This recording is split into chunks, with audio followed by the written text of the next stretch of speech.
So every single year a new iPhone comes out. The older generation typically are still sold by Apple, which is amazing, and I love seeing that. But there's going to be a drop of iPhones that I'm not really looking forward to, and it's probably going to signal probably one of the last times we're ever going to see an iPhone that's even remotely close to these two. And that is actually with the iPhone 13 series, in particular the iPhone 13 and the iPhone 13 mini. Now, why are these iPhones so important right now, and why are we going to miss them? Well, personally for me, with the iPhone 13, these were pretty much the last generation of iPhones where it seems like Apple was really focusing in on delivering a really quality product and not making it so obvious that they're trying to just focus in on just, increasing profits and all these other things.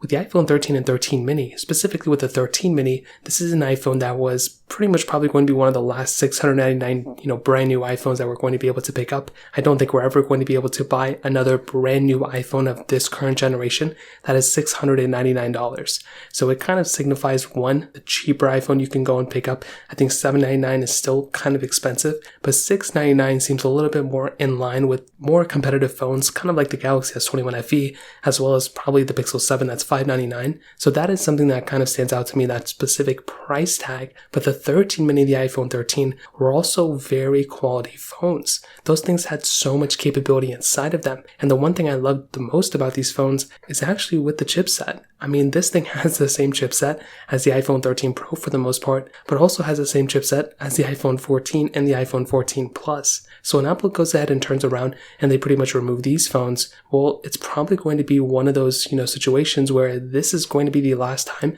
we're going to be seeing a current chipset that is being sold, offered in, the current generation of phones for the base models. So that is something else that kind of stands out to me. But also in a few years, I'm not too sure when these iPhones are going to go out, but I'm assuming in like a few years, the iPhone 13 mini and the iPhone 13 are probably also going to be, kind of dropped off when the iPhone 14 Plus are probably not going to be around with the Plus models.